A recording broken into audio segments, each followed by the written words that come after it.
Sazaki sera yurtta haber var, bacada yurtta diğer mesela zayıfımız var. İzlediler beni ki, benim artık matasını ettiğini söylüyor.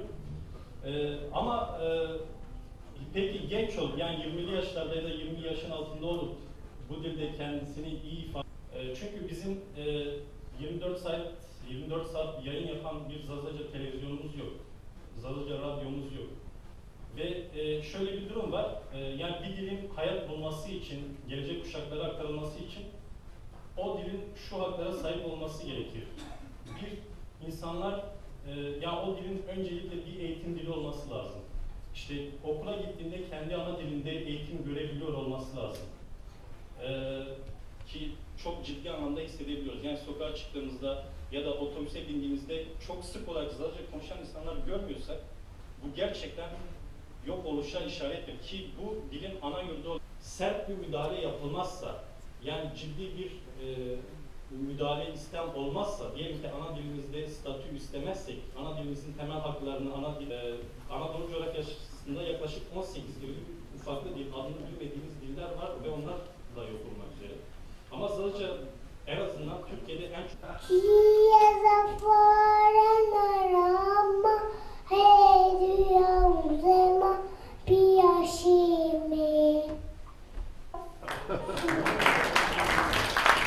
Olur da vesi vardı. Vesi vardı. Çıkarı da keşkene. Birleşmiş Milletler Eğitim, Bilim, Kültür Örgütü UNESCO raporlar yayınlıyor. Tehlike altındaki dilleri, gerçekten ölüm noktasındaki dilleri ve ölmüş dilleri bize hatırlatıyor.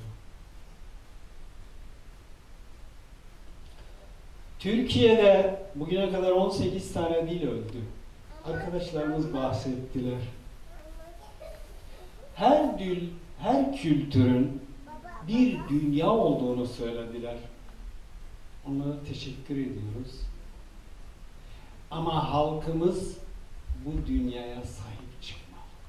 Anlamsız yaşamlar sürdürmek istemiyorsak dünyadaki tüm dillere sahip çıkalım.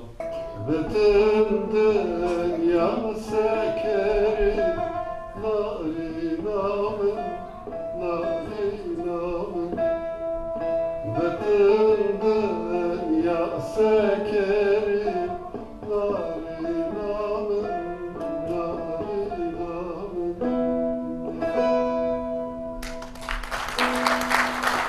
Çok güzel.